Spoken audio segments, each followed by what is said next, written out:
We are called to shine for Jesus everywhere. It does not matter if you're a politician, you're a lawyer, you're a doctor, you are called to shine. So go ahead and shine in Jesus' mighty name. All that you've done and all that you do, you be all the glory, all the praise. In Jesus' name we pray. Amen. For someone like Jesus, say amen. Amen. Amen. Amen. We can do better than that. To have dominion in this life through relationship with Jesus Christ by the power of the Holy Spirit. My dominion is in Christ today, now. Thank you. God bless you. Amen. That's the vision. We were talking about who is God. And you established already you can know church, but yet you don't know God. A lot of us, we are familiar with church, but we don't know God. So we dealt with that already. And last time we were talking about God being a judge. And I will encourage you, I preached a message once a while ago when down my druid. I'm talking about pleading your case. So I'll encourage you really to get that DVD. I think Papa Leo should have the DVD. Just burn it, bring it to people. It will be a blessing to you. Well, last time we spoke about pleading your case.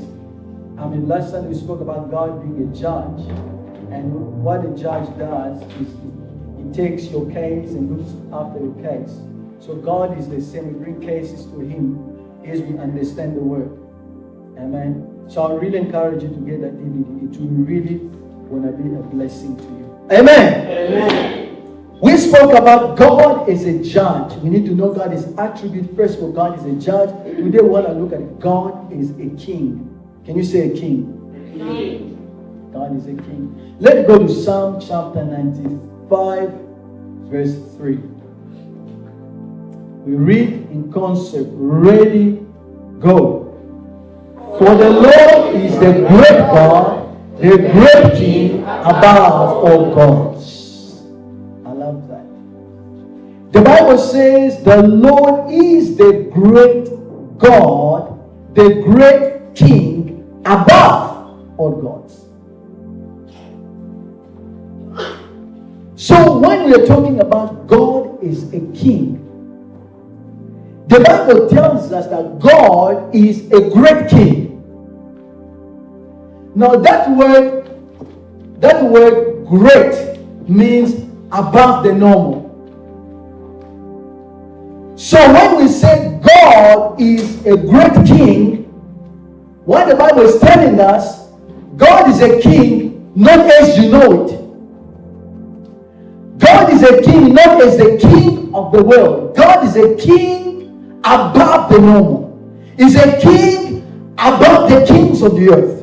He's a king above our understanding of kingdom. He says that as we begin to learn about God being a king, so that we do not borrow some understanding of worldly kingdom to try to measure God. So that we do not learn the kingdom of the world system and the kings of the world methodology, or the way the kings of the world operate, and we begin to say, oh, kings do this, therefore God will do this. No. God is saying, listen, when you deal with me as a king, I want you to know I'm a king above the normal. I'm a king above the natural. I'm a king above your way of understanding. Look at your neighbor and say, God is above. God is above. Or say, God is above. Now what I want you to understand is that it's not only God is king is above, everything about God is above. Yes. Sometimes some of us here, you might have a vision in your heart. You might have a burden or an assignment that God gave to you. And you are trying to wonder, how in the world I will ever achieve this? How in the world I will ever come to the place where I see the materialization of what I'm believing God for. So sometimes as human, what we do, you begin to plan to fulfill the dreams and the visions God gave to you. You begin to say to yourself, okay, I feel in my heart God wants me to do this, so I'll do this, I'll do that, I'll do this, I'll do that, so I can fulfill the things of God. But one thing I want you to understand is that if God gave you a dream, God gave you a vision, God gave an assignment, that vision, you can never bring that vision to pass with your own ability. Because the things of God is there above the normal. The Bible tells us in 1 Corinthians chapter 2 verse 14, the Bible says, but the natural man does not receive the things of the Spirit of God. For they are foolishness to him, nor can he know them, because they are spiritually discerned. So when God gives you a vision or God gives you an assignment, if you sit down, you say to yourself, okay, I believe God wants me to do this, and you can sit down, work it out with your pen and paper, it's mean that vision is never from God.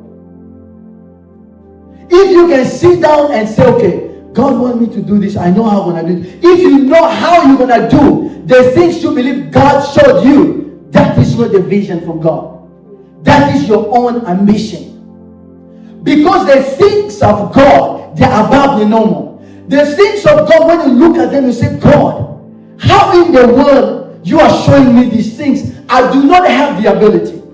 I do not have the capacity. I do not have the connection. I don't know anybody. But you are showing me I can achieve this. How in the world? Because the things of God makes you want to pray. If a vision and a dream came from God, it will make you want to fast. If what the things that you want to achieve really came from God, it will make you want to say, no, I need to have a prayer partner. I need to have an intercessor. Because there is nowhere in the world I can achieve this with my own ability. If you begin to feel like that, welcome to the club. It's where you are hearing from God. Because God is what is a great king. Everything about God is above the normal. It cannot be understood with human mind. God will tell you, do this. You say, God, I do not have what it takes. That is God, above the normal, above the ability, above our strength, above what we are able to do with our own strength. What are you going to do? If you were Mary, the mother of Jesus, you are 15 years old and an angel comes to you and says, listen, you are going to have a baby. You are 15 years old, you're a teenager. You say, how? I don't know any man. The angel said, don't worry, that's the work of the Holy Spirit. And you find yourself pregnant. How are you going to explain to your mother? Because those Middle Eastern mothers were like African mother. Those mother told you, Mary, I see you are changing. What is going on? Mommy, I'm pregnant. You are pregnant! Who's the father? God. Who's the father? God is the father. Imagine if you were married. You're a teenager. At least if you knew the father, then they can say, okay, people will think, the father is John or Jimmy. But you don't know the father. How are you going to tell your friend? You become ostracized, marginalized by society. They think you're promiscuous. You go around, you do things. But all of us know that she really experienced something from God. The things of God that are beyond our human mind. You become lonely. You can't talk to a friend anymore. They say she's pregnant. She even doesn't know the father. This girl, she's a bad, naughty girl. Beyond our understanding. What are you going to do if you were Peter? Jesus calls you in John 14. He tells you, Peter, I want you to place these people properly because we're going to feed them. 5,000 people without counting children and women. So if you count all of them together, we're about 12,000, 14,000. Jesus said, no, set them properly. You set them properly So probably when Peter is taking the children properly, he's thinking in his mind, Jesus is the Son of God. He can do anything. Probably the angel going to come, miracle going to happen, the heaven going to be open. They're going to drop food. I don't know how, but he's going to do it. And you set everybody. Everyone is sitting. 12,000, 14,000 people sitting where in the desert. So you go to Jesus, okay, I did the job you asked me to do, Jesus. Now perform the miracle. And what Jesus gives you, he gives you a 12 years old lunchbox. He said, now here's the food, go feed them. 12,000 people. A lunch, 12 years old lunch, go feed them. Now the problem is they were not in the city. The Bible said they were in the desert. First of all, the location is against the assignment you are giving to me. Now if you were in the city, I'm going to say, okay, let's go to the bakery, let's have an arrangement, we can talk to people, we pay them later. But we're in the desert and the provision does not meet the requirements. You want me to feed 14,000 people with a 12 years old lunchbox? How in the world I'm going to do it? You see, God is a great king. He's above the normal. Amen. How many of you know that they were all filled and fed? If you read the story, they were all filled and fed, and 12 more baskets was left over. You see, God is above the normal. Some of you here, you have dreams, you have given up. I want to tell you, you have to stop thinking alone. Just believe God. What are you going to do if you're married and Martha? Your brother died 4 days ago. You called Jesus. Jesus didn't show up. After 4 days, Jesus comes. You tell Jesus, the one you love, we call you, we send an SMS, you didn't do anything. Now my brother is dead. But Jesus said, your brother going to rise again. Mary and Martha, they say, oh, you're going to rise in the resurrection of the dead. And now when Mary and Martha just is avoiding the conversation. He doesn't want to talk about it. Because there are some situations in life, they are so painful, you don't want to revisit it. There are some people, their husband left them, their children left them, they have a lot of problem in this issue, that issue. So when they want to talk about it, they don't even want to talk about that. They don't want to revisit painful situation. So when he's saying, oh, your brother going to rise again, so well, I know, in the resurrection of the day. Another way, let's not talk about that. But Jesus said, no, we're going to talk about this. He's going to rise again. Amen. What are you going to do if you're married? How many of you know that Lazarus came back to life? You see, what I'm trying to make you understand, God is a great king. Therefore, the things of God, they are above the normal. The things of God are above our mind. The things of God, they are above our understanding. The things of God are above our mathematics. You cannot comprehend it. You just have to believe it. That's why you see in the book of 1 Corinthians chapter 2 verse 16. The Bible says, for who has known the mind of the Lord that he may instruct him? But yet, we have the mind of Christ. Can you say, I have the mind of Christ? Or say, I have the mind of Christ. You see how wonderful God is? God knows that the things that called us to do, we cannot understand them without natural mind. So what God does, He gives us the mind of Christ so we can be able to connect with in the supernatural dimension. So that when God begins to speak to you dynamic, this church is going to be the most powerful church in the Pacific. I said, Lord, don't say that. People are going to hear that.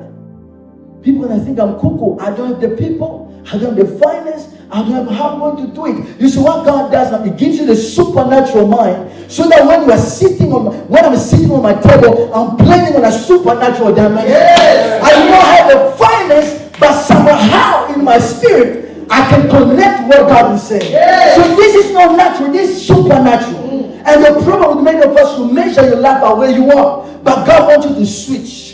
God wants you to begin to connect in a supernatural dimension. God wants you to begin to think supernaturally. Begin to meditate supernaturally. Begin to enter in the mind of God and begin to see what God sees about you. Yes. Begin to live from a dimensional level. Touch your neighbor and say, I have the mind of Christ. Or say, I have the mind of Christ. God is a great king. God is a great king. Oh, can you say God is a great king? Now look at Psalm chapter 47 verse 7. The Bible says, for God is the king of all the earth. Sing praises with understanding. Psalm 47 says, God is a king of Australia. Oh, you're not reading. I said God is a king of Australia. Amen. Oh. Of the earth. the earth. God is a king of Zulu.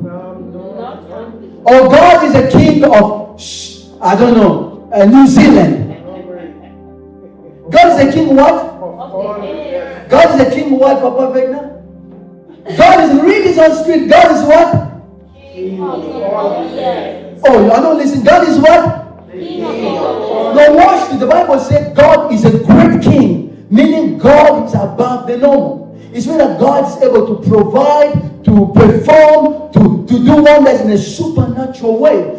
Which means that if God is a king of all the earth and God is above the normal, it means that God can operate supernaturally regardless of your location. It does not matter if you're in Australia. It does not matter if you're in Africa. It doesn't matter if God is king. You can be in Australia, he's still a great king.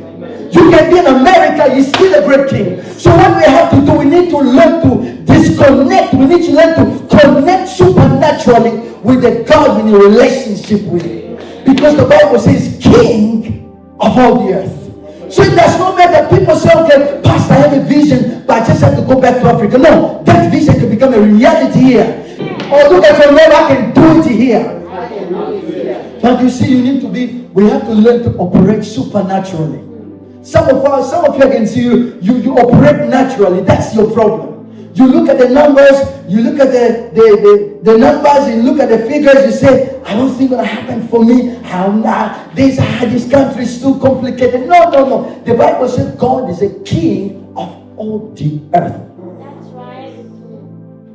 It means that he can do it anyway, anyhow. All you need to do is connect. Get your neighbor, say connect. Or say connect. Say connect. Pray God. God is a king. He has given us the mind of Christ. You know, when we talk about who is a king, first of all, we're talking about who is a king. Now, there are different kind of rule in the world.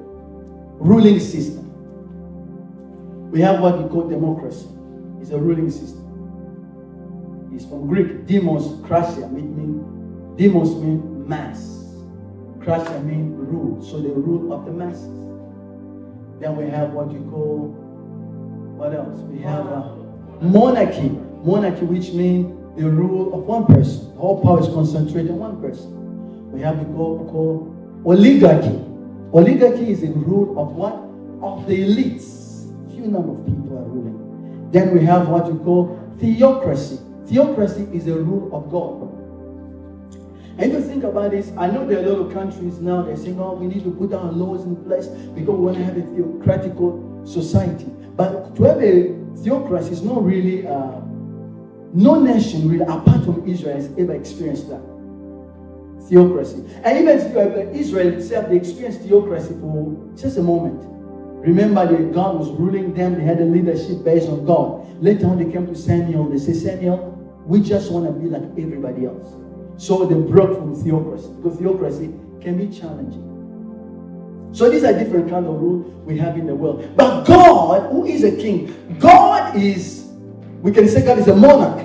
But we can't compare him because the Bible says what? He's a great king. He's above the normal. But how can you understand? Who is a king? A king is a supreme ruler. A king is sovereign ruler. You see, when you're in the kingdom, it does not matter what you think. If you are in the kingdom, it does not matter what you feel. In the kingdom, it is the king who determines the culture of the people. It's the king who determines, because king rule by decrees. So it does not matter what you feel about certain situations. If the king says this is what's going to happen, this is what's going to happen, because he's the king of the nation.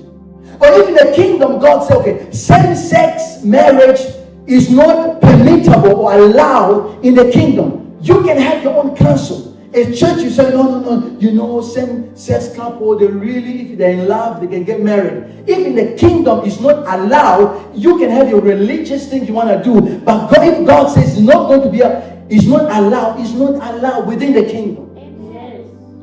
Because in the kingdom, what matters is what the king feels about situation. In the kingdom, what matters is what the kings want about the situation. In the kingdom, what matters is what the kings want concerning the situation that are happening in the country. So it's all about the king. He's the supreme ruler. What he says, what goes. In Genesis chapter 1, verse 26, let's go there. When God created man, the Bible says in Genesis 1:26, God said, let us make man in our image, according to our likeness. Let them have dominion over the fish of the sea, over the birds of the air, over the cattle, over all the earth, and over every creeping thing that creeps on the earth. I want to notice something. The Bible said God created man in his own image. And what? His own image and what? Likeness. So image simple mean the exact or the accurate reflection of the original. That image. The exact reflection of the original, that image. So in other words, God created man just like him. If God has hands, man has hands. If God has a mouth, just is the exact reflection of the original. Now the Bible says God created man in his own likeness. Likeness means same substance. It means that men act just like God. I love God. It means he creates man in his own image and after his own likeness. You know, if God walks, men also walks. So men look just like God, men act just like God. Men see everything about God is reflected upon men. So if God is a king, it means man is what? If God is God, it means man is what? I see some of you don't want to say that. If God is God, it means man is what? Some of you are afraid to say that. If God in charge, it means man is what? Now look at Psalm chapter 82, verse 1 to 6. 1 to 6. Look what the Bible says. God stands in the congregation of the mighty. He judges among the gods. Now I want you to notice, how long will you judge unjustly and show partiality to the wicked? Defend the poor and the fatherless, do justice to the afflicted and needy, deliver the poor and the needy, free them from the hand of the wicked. They do not know, nor do they understand. They walk about in darkness. All the foundation of the earth are unstable. I say, look at the last verse 6. I say you are what? You are what? And all of you are what? I say you are gods. Now, first of all, God was saying, the Bible said, God stands in the congregation of the mighty. He judges among the gods. The gods that the Bible is talking about here is not the idol. God does not need to judge idols. The gods that God is talking about is people, you and me. Look at your neighbor, Samuel. I'm a small G God. Is that what you can say that? Look at your neighbor and say, I'm a God. You see, God created man. So if God is God, you see, when God created Adam, Adam was a God on earth. Now you see, the kingdom of God is different from the kingdom of this world. That's why the Bible starts by telling us God is what? What kind of king is he? A great king. He's above the normal. Now, how do you call a son of a king on earth? You see, you call them priests or princes depending on what? On their agenda. But in the kingdom of God, it's not like that. In the kingdom of God, as the Father is, so are the children. In the kingdom of God, if God is God, you are God. If God is in charge, you are judge. You see, it's different. God wants us to be just like He is. That's why the Bible says things like when Jesus is going to be revealed, we'll be just like Him. So God is God, I am a God. So Adam and Eve, they were God on earth. They were judges on earth. They were kings on the earth. Now, why do you know? What do you think? Let's go to Psalm 115, verse 16. What does the Bible say? The Bible says, they're reading constantly. Ready, go. The heavens, even the heavens are the Lord's, but the earth He has given to the children of men. Heavens are the Lord's, the earth is given to the children of men. Why? Why didn't God create man, just take him to heaven? Because he's safe anyway. If God knows that the devil is here, so let me create man so I can bring him in an environment, it could be around me. But notice what God did. He said heaven it belongs to me. I create the earth for you. Why? Because you know what? This is the thing I love about God. You see, in one kingdom, you cannot have two gods. So because man is a God, God said, well, in order for you to be a God, you have to have your own territory. Amen. You have to have your own ruling environment. So God created the earth and placed man on the earth. He said, you are a God, you are a king, and you are a judge. Look at your neighbor, say, I'm a God. Or say this a minute, I am a God. So man was called on earth. Men had authority. Men had dominion. Men had mastery. Men had jurisdiction. Men had a say-so. Men were what? On top. He was a God on earth. He was just like God. He looks like God. He talks like God. He had the power of God. Then the devil came. Man committed sin. When the devil came, watch this. When the devil came, he lied to man, and man obeyed the devil. He ate from the forbidden tree. What happened now? Man, as my sister was saying, became a slave. Because the Bible tells us in Romans chapter 6, verse 16. Let me read in concert. Ready, go. Do you not know that to whom you present yourself slave to obey, you are that one slave whom you obey, whether of sin leading to death or obedience leading to righteousness? So the Bible says, if whosoever you obey, you become that particular person's slave. So when man obeyed Satan, he became the slave of Satan. Satan now becomes a king and man becomes a slave. He lost dominion, he lost jurisdiction, he lost the mastery, he lost everything God had for him. He lost the kingship, judging authority, everything that God gave him, the likeness, the image, everything was lost. But God had a plan. He sent Jesus. Can you say send Jesus? No, the Bible says Jesus, watch this.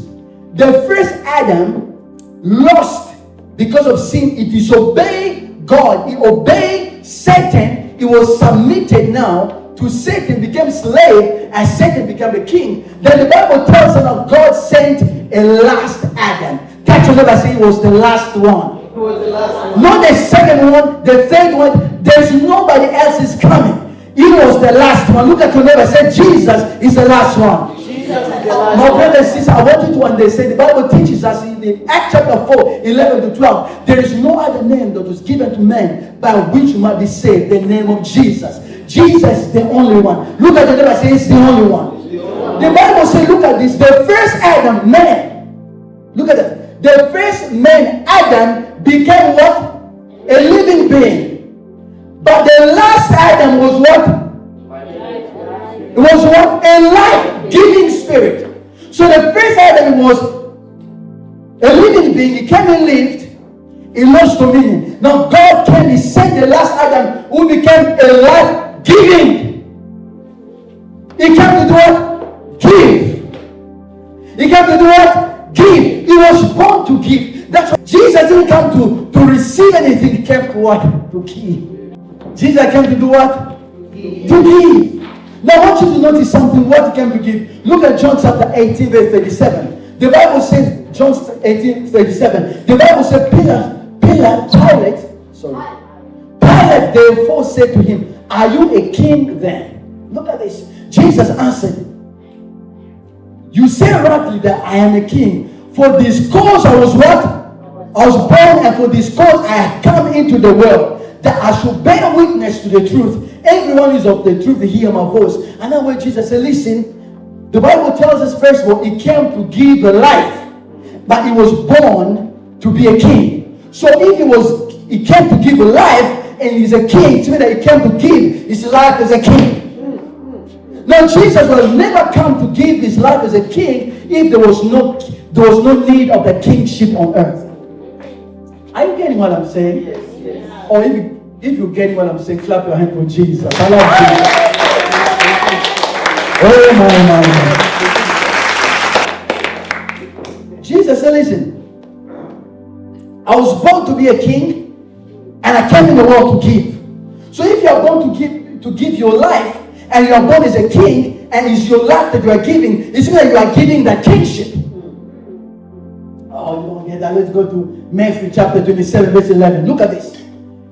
Jesus said, now Jesus stood before governor, and the governor asked him, saying, are you the king of the Jews? Jesus said, it is as you said. They asked him, you see, they brought him first of all, watch this. They brought him to the religious leader. Jesus said nothing. They asked him a question about all the religious people. He didn't answer them a word. The only time Jesus started talking when they brought him before the governor. Because Jesus was not a religious person. Jesus came to represent the government. Now when they brought him before the religious people, that was a wrong court for him. So if you want to judge, let's talk government to government. So if you bring them before religious leader, I have no business talking to them. Why? Because I'm not a religious leader. I'm a government official. Government official. I come to represent the government of the kingdom of God. So when you talk to the governor, I can talk to the governor. He can understand my language well because I'm a king. That's why I said Jesus is the king. I said Jesus is the king. Now watch, I love Jesus. You know, when Jesus came, the Bible says he came to give his life. He came to give the kingship. When he died and he rose again, he gave us the kingship. Revelation chapter 1 verse 5 to 6. Let's read in concert. Ready, go. From Jesus Christ, the faithful witness and the ruler of the kings of the earth, to him who loved us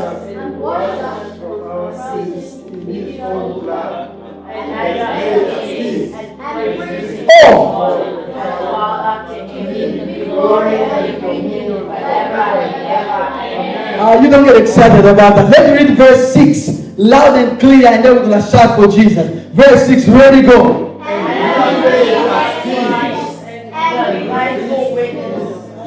Oh, verse 6 only. And has made us kings and priests to his God and Father. To him be glory and dominion forever and ever. Give up a hand for Jesus. He made us kings and priests. What do kings? Kings rule, priests worship. And in 1 Peter chapter 2 verse 9, the Bible says we are the chosen generation. We are the royal priesthood.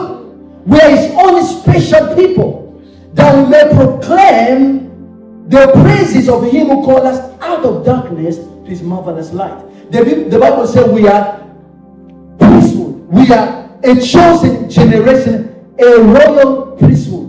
We are royalty. Say, I'm royalty. You know what I was thinking about this? I said, Lord, these are hard to understand. I love a program on TV. And that program is called, is about these people, they look for their ancestors, where they came from. Huh? Who do you think you are? Some people are going to go to England, they're going to go to Scotland, they go places just to find out. And I'm watching about this lady, I think she came from Australia. She went to look for a guy, and this guy was from Scotland. The guy is talking very different. You can't even believe that they were related. But they had the same ancestors. You know what? Because times, they've been apart for many, many, many years. They can't even connect with one another. This is what happened to us. We are royalty. We are gods. But because the years pass by, we're talking 7 years or 6,000 years now, we are lost kind of thing. Even when I'm telling you about who you are, you kind of don't get it. You are royalty. You see, you don't get it. I say you are royalty. Oh, you don't get it. I say you are royalty. We are royalty. But you see, it has been a long time since that happened. Some of us are lost, work night shift, day shift. Some of us are lost, working overtime, around the time, in time. You don't know who you are anymore. You don't know. Amen. Praise the Lord. Amen. but we are royalty. It's like that program we're talking about. Who do you think you are? You are looking for. No, you are royalty. You are God. You are in charge on earth. Now the question is now, how do we walk in the kingship? You know, we can talk about, hey, I'm a king, but you see depressed. I'm a king, I'm king. You see proper. How do you walk in the reality of what Jesus came to do? We are kings already. Now remember, it's not gender specific. In the kingdom of God, there are no male or female. When God created man, where did the woman come from? Amen. So, when we're talking about man is a species. You are man. Adam and Eve was man. Eve with Eve inside. So it's not about gender. We're talking about a king. You are a woman. You also have kingship. You are a king before God. Now the question is, how do we walk in a kingship? In order for us to walk in our kingship, listen to me, people of God. First of all, you have to believe it. Some of us don't believe. I just looking at your face, you say, Pastor, look at me. You have to believe it. I told you one day, the Bible tells us in John chapter 1 verse 14, to those who believe in him, to those who receive him, to those who believe in his name, he gave them the right to become children of God. Those who receive him, those who believe in his name, John 1, 12 or 14, he gave them what? The right. That word, the right, also means power. To those who receive him and believe in him, gave them what? The power to become children of God. So in order for us to be able to walk in our kingship, we have to believe it first. Once you believe it, then power is available for you. And what will happen now? That power, because you believe that power now begin to change your circumstances to line up with what you believe.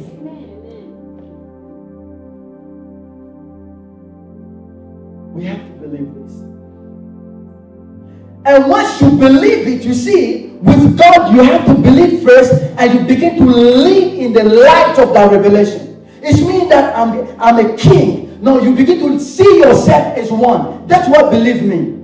It's not only, I believe, Pastor, I'm a king. Tomorrow when the bills come, you lose your mind. No. So how do king? You change even the way you talk to people. So how are you? I'm fine. I'm blessed. Have you seen the queen? Have you ever seen the Queen of England depressed? No. First thing you need to see, you believe it, it changes the way you see yourself. It changes the way you see things. It changes the way you see your bills, the way you see your children. It changes everything. When you're in the shower, you are showering yourself, I'm a king. You look at the small soap. You know the small pieces of soap. You say, who have the small pieces? Take them out. I'm a king. I don't shower with this. I don't shower. You are a king. Yes! It's what I'm saying. You see yourself like that. You begin to live in the light of that revelation. And when you begin to live in the light of the revelation, you begin to speak it. Apostle Paul said, I believe, therefore I speak. Remember, life and death is under the power of the tongue. So you begin to speak, I'm a king. You begin to say it, begin to think about it. During the day, begin to think about it. I'm a king, I'm a child of God, I'm a God on earth. I have to judge this situation. You begin to speak it. Can't you never say, I'm a God, I'm a king, I'm a judge. Speak it, believe it, speak it. But the problem is we don't speak it. We walk in fear, walk in depression, walk in discouragement. No. Lift your head high, regardless of your circumstances. If you believe it enough, you speak it enough. I'm telling you. I've told you before. Yeah, get a picture. Because I'm working on something. I'm working on a kingship. There's going to be a day you come look at me. It's going to be too late. You say, Pastor, you're going to say, he used to say this. Take a picture, honey. Take a picture. You need to believe it. You need to speak it. You need to meditate on it. And the word meditate means to matter. You know, you say to yourself, you have to hear yourself saying it.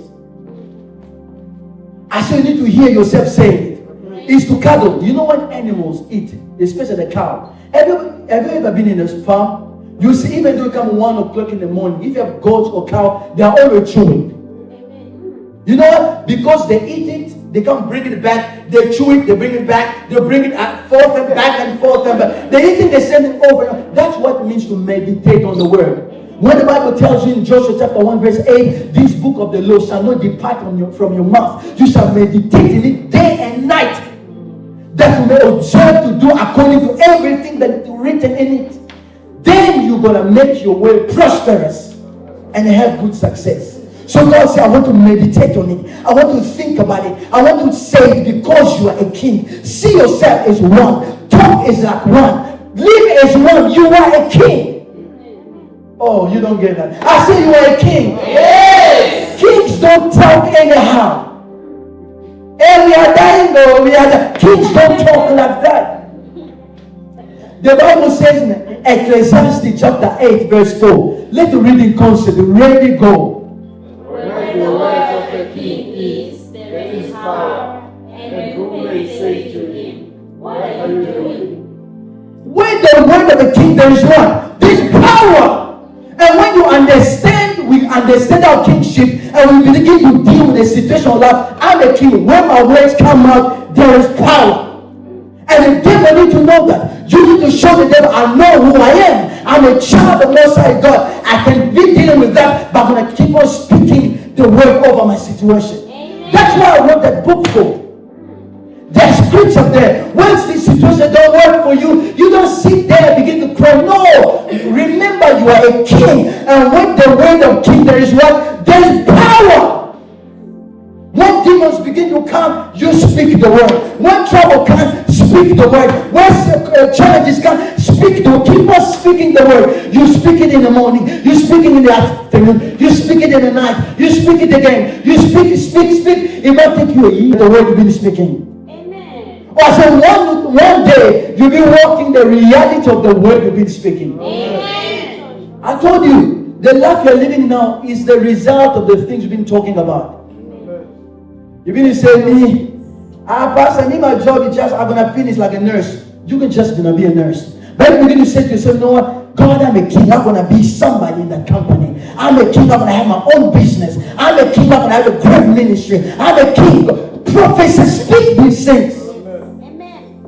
Some of you look like you don't believe. I say, speak these things. Yes. The Bible says that God brings what? God speaks, call the things which are not, and so they were. You are not yet dead, but you are speaking it. You don't get that. Look at your neighbor, say, I'm a king. Or say, I'm a king. We have to speak it. We have to believe it. We need to say it. Now my question is, what do kings do? If you're a king, what do kings do? The first thing you need to know that kings do, kings fight. Look at your neighbor and say, kings fight. Kings fight. Because some of you now, you say, pastors, I'm a king, just want to go sit in your blessing assurance. I mean, I'm a king, I don't have any trouble. No, kings fight. Look at this. Ah, Lord.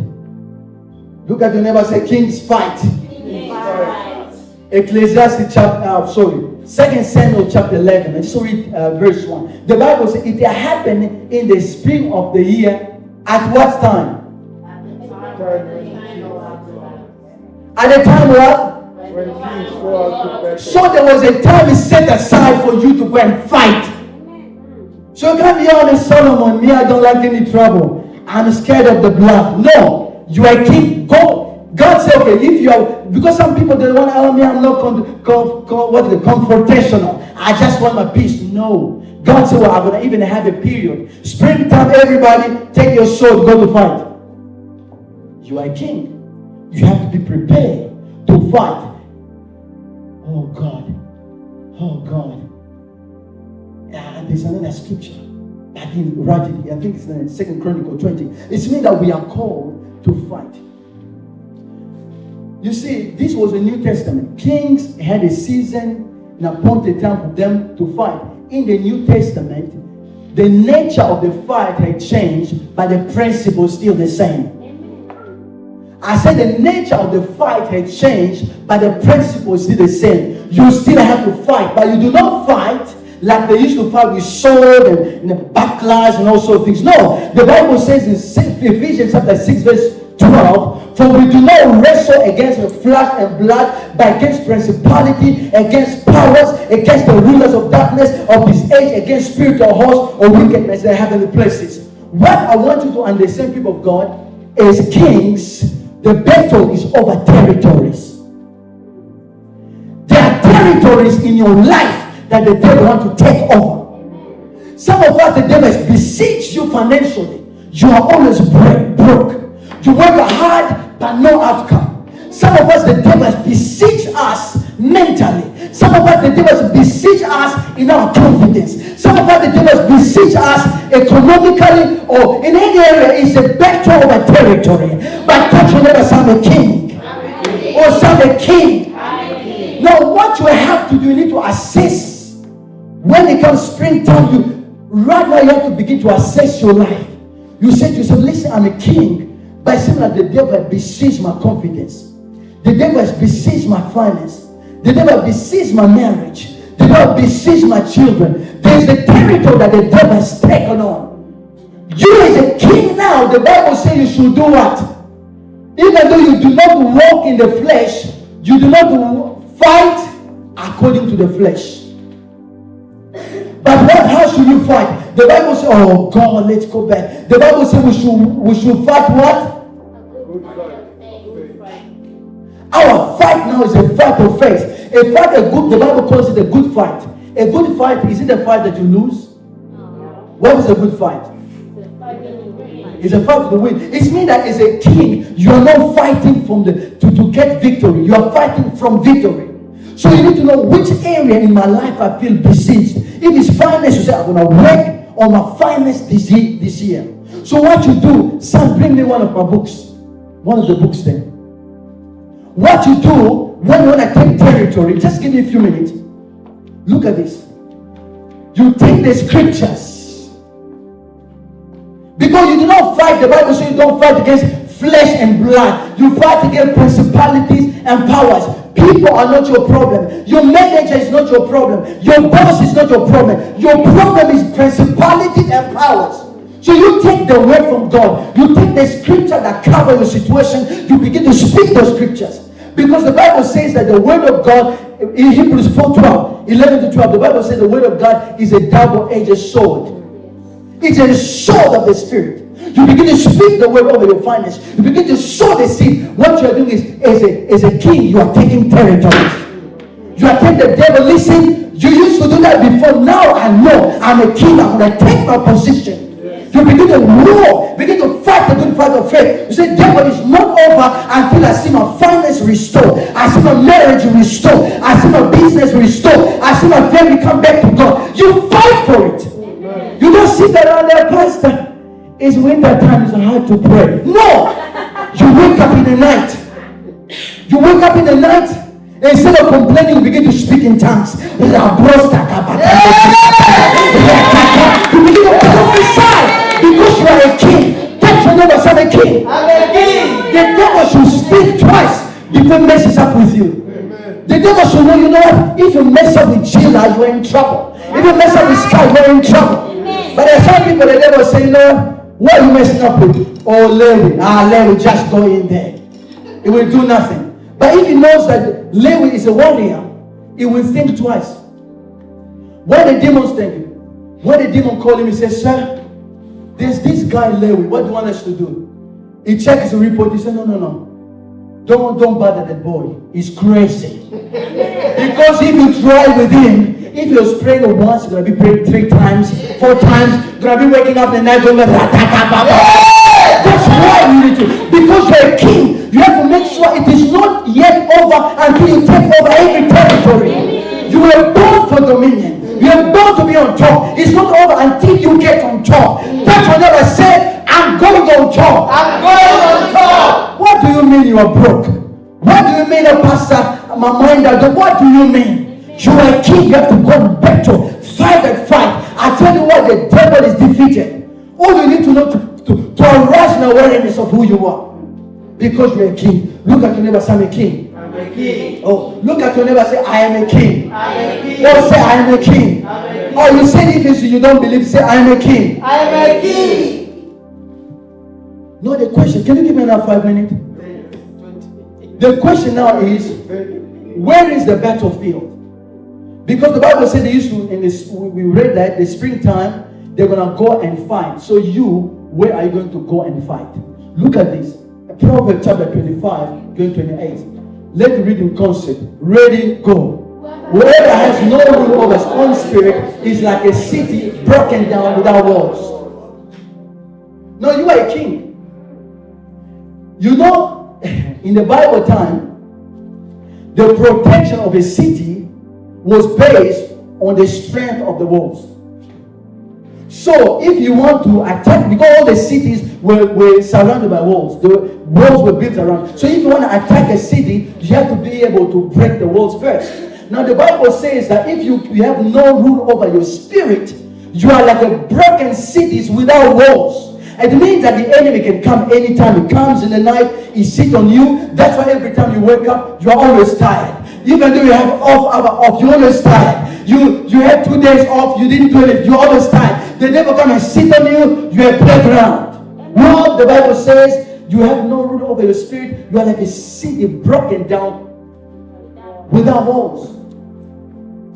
How are we going to solve this situation? In order for me to be able to build my spirit or to build my walls, the first thing Jesus came to do, the first thing is to restore man's spirit. In order for us to be able to engage the devil, to engage the enemy, and to be kings that God wants us to be, the first thing you have to be born again. Touch your neighbor and say, you must be born again. It's not about coming to church. You must have your personal relationship with Jesus.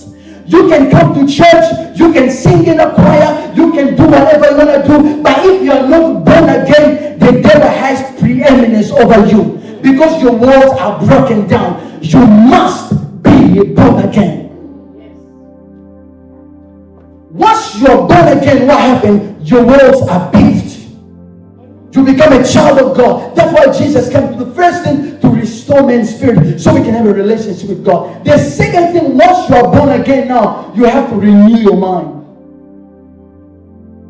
Look at Romans chapter 12 verse 2. Let's read it. In constant, ready, go. Do not be conformed to this world, but be transformed by the renewing of your mind, that you may prove that it is that good and acceptable, perfect will of God. You see, the second thing we need to do what? Renew your mind. See yourself the way God sees you. You are no longer scarred. No, you are a daughter of the Most High God. See yourself like that. Begin to renew your mind like that. Don't take any rubbish. You say, no. This rubbish is going to bring me at the bottom. I want to stay at the top and I'll remain at the top. You know what? The Queen of England, she knows who she is. You never say, hey, David Cameron, hey. She will never do that. She has a way she talks. David Cameron, you know how the British talk. Is everything okay? Is everything okay? Do you want a cup of coffee? Do you want a cup of coffee? You see, they talk like that. She knows she's a queen. Yes. Renew your text. We need to renew the mind. We need to change the way we see ourselves, people of God. If you see yourself the same way, you're going to be the same way. The Bible says, as he thinks in heart, so is he. Change the way you see yourself. As a king, what we have to do, the battlefield is in the mind. The battlefield is in the mind. The devil going to bring a lot of things of the past, condemnation, fear, doubt, confusion. What that Pastor Dynamic means. You are a king. Look at you, king. Look at you. You even look at you, a king. Since when? You need to know to have the word to say, the devil, I'm a king. I'm a chosen generation. I'm a child of God. I'm the head. I can do all things. Christ is me. You have to have the word and speak the word. Renew your mind and see yourself like one. Yes. You see, when you become confident of the things, now if they don't understand, you leave them alone. Amen. Look at your neighbor and say, I will leave you alone. I will leave you alone. Or look at your neighbor and say, I'm working on something. I'm working on something. Because people always want to keep you where they are. So what does the Gila, what does he think? She thinks, oh, that honey, I don't think what you think. I just think I'm a child of God. Amen. I know that Jesus came to add value in my life. So you can't treat me anyhow. No, I'm not going to take that from anybody. Yes. Amen. You see, when you begin to you say that, people say, look at, no, a child of God. So you need to know we need to renew our mind. Now, when you become born again, when you become a Christian, this is what happened. Colossians chapter 1, verse 12. I just have to finish this, please. Just listen. In conclusion, Colossians chapter 1, verse 12 to 13. Giving thanks to the Father who has qualified us to be partakers of the inheritance of the saints in the light. He has delivered us from the power of darkness and conveyed us into the kingdom of the Son of His love. So I want you to understand this. The Bible says that, listen to me, people of God, the day you and I, we were born again, the Bible says we were transferred. What transfer mean to you? Some of you, I see all the time you transfer money to church account. When I read the person from Tata, what transfer mean to you? What is transfer? Can someone help me? Transfer. Transfer. What do you need to transfer? To move from one dimension to another one. The Bible says we are transferred and we are delivered from the kingdom of darkness to the kingdom of light. So now we are under a different kingdom. Jesus is your king. Now, one thing I need you and I to understand is that because Jesus is our king, He is the king, we are kings. So He is the king of what? Of kings.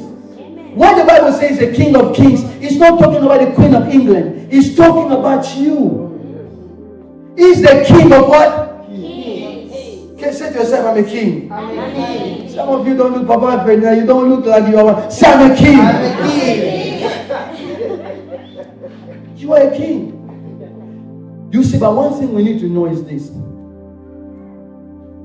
Jesus is the king, the greater king with a big K.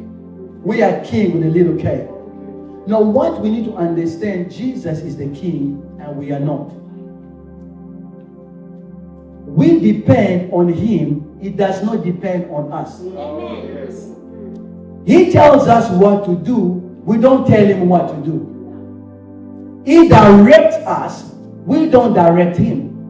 The Bible says in Psalm 32 verse 8, I will instruct you and teach you in the way that you should go. I will guide you with what? With my eyes. God said, I'm the one who does the guiding, the instructing, and the directing. You don't tell me nothing. But the problem with us is that you are a king, but you live in a rebellion. You say, Pastor, this is what I want to do. You don't have anything to do. You are under a king. He tells you what to do. So your language should be, Pastor, this is what God is telling me to do. Can you pray with me so we can come to that agreement? The reason we're becoming defeated, we think we are smarter than God. We need to trust Him even though God does not make sense. Sorry, Gideon, can I get another 5 minutes? No, 5. I promise.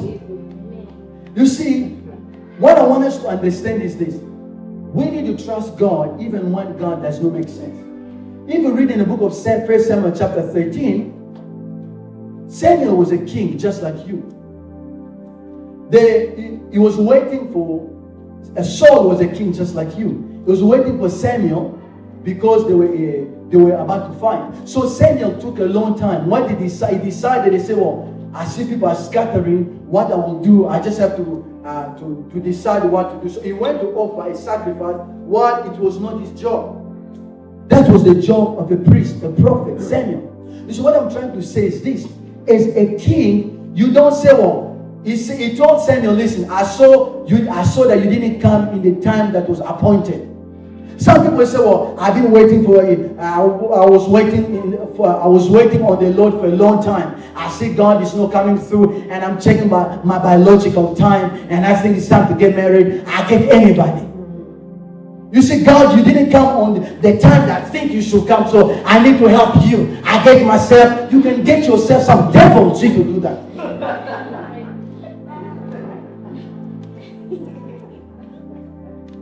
Amen. Yes. That you never say, I'll trust God. God didn't come in the appointed time. As a result, what happened to him? He was rejected.